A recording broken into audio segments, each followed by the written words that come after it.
Hi everyone, welcome back to the Movie Reviewers 100. My name is Scott, also known as CineRam here on YouTube. This is Matthew Broderick Week. We do a new theme every week. Pick a particular actor, actress, director, genre, what have you. So Matthew Broderick is this week's theme. We've had reviews of Ferris Bueller's Day Off previously. What did EJ do? Sorry, can't remember. Anyway, I wanted to talk about a couple of films that Matthew Broderick's done. Of course, he's very well known for starring in a few different 80s movies, and he was also, of course, on stage in the musical version of The Producers with Nathan Lane, and he, of course, made the film on that. The movie that I first saw him in was Wargames, which I believe came out in 1983. Coincidentally co-starred my first big actress crush, Ali Sheedy. Hadn't seen her in The Breakfast Club, just in Wargames. I didn't see The Breakfast Club until years later when I was in high school. Yeah, it's about a kid named David Lightman, a high school student who's very good with computers of that time. Take the telephone and you put the receiver on the modem in order to get the computer to communicate with other computers. It's really funny now.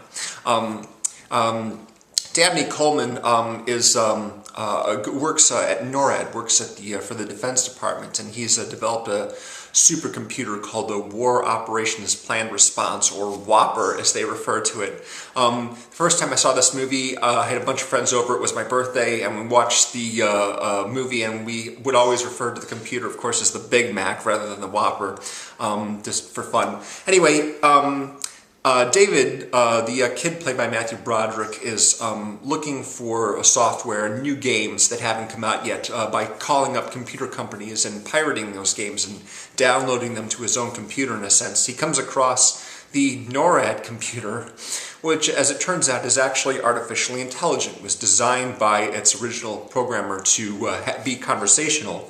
So what he doesn't realize is that he's actually broken into the Defense Department computer and asked it to, and finds all these simulations on it for nuclear response and what have you.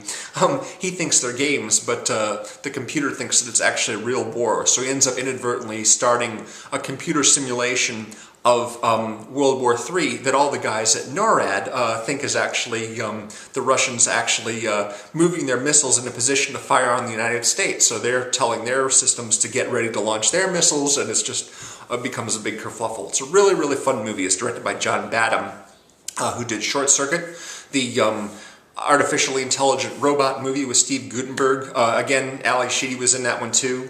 He did Blue Thunder, he did Stakeout, and I think he also did Saturday Night Fever with John Travolta, the original.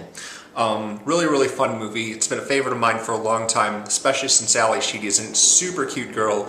And I remember, yeah, it's like the first time I really had a thing for an actress, not even for Princess Leia from Return of the Jedi. The gold bikini didn't do anything for me at that time.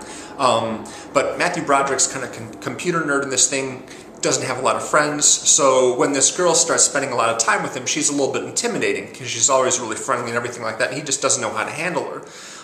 And later on in the movie, when they're under the impression that the missiles are going to come from Russia anytime and wipe them all out, she says, you know, I never told you, but I was going to be on TV next week. My dad's business was going to be part of a news segment on the, you know, and he's like, really? That's great. And she's like, oh, it's not like anybody would be watching anyway. And he says, well, I would. And she kisses him, and I'm just like, yeah, that's the best. So yeah, really, really love that movie a lot. Many years later, in 1999, Matthew Broderick played a high school teacher named Mr. McAllister in Election, which is directed by Alexander Payne. I've liked some of his movies, but not so much the recent ones. In fact, I didn't even go and see Nebraska. Yeah, I have liked About Schmidt and Citizen Ruth with Laura Dern. And Election was a film that he made between those two movies. It's based on a novel by Tom Perrotta, which I read a couple of years after seeing the movie. Coincidentally, Matthew Broderick, the main character, is actually co-starring with another one of my actress crushes, of course, Reese Witherspoon. I was pretty interested in her and her career from like 1993 until she did the Legally Blonde sequel. I'm just like, whatever. Of course, we kissed and made up after she did Walk the Line. She was very good in that movie. Anyway, Reese, of course, plays Tracy Flick, a student who's very active in all kinds of extracurricular activities, especially student council. And as the movie starts, she's getting ready to run for student council, and she's ready to collect all her qualifying nomination signatures.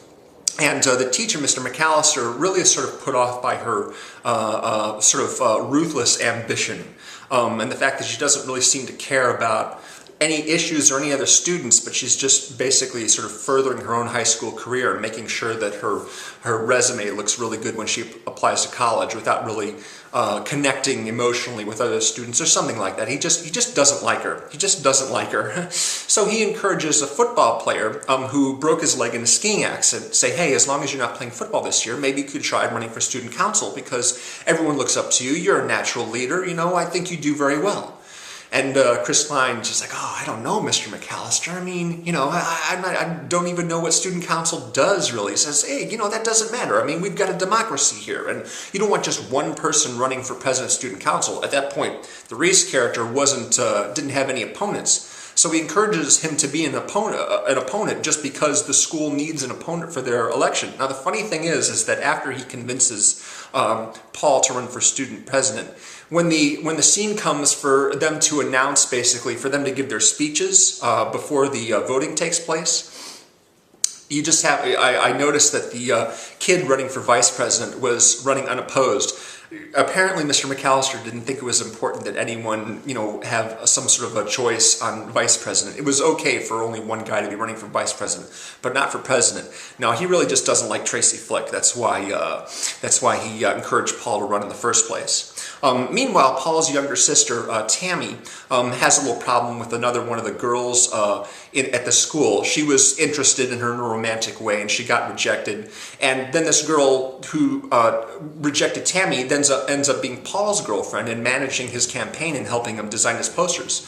So Tammy's so angry that she decides to run for student council president herself. So the three of them all give their speeches at the big event, and Tracy gives a very sort of standard speech saying, our school could be better. A vote for Tracy Flick is a vote for, you know, Carver and yourself and the USA and all that stuff, and Paul, he sort of fumbles his speech, but then Tammy gets up and she starts talking about how ridiculous and totally unnecessary a student council is, that students can actually affect policy, and that it's a big waste of time. So if you elect me for president, I'll just disband the student council. We don't have to bother with this nonsense anymore. And the students all cheer big for her, which is really, really funny.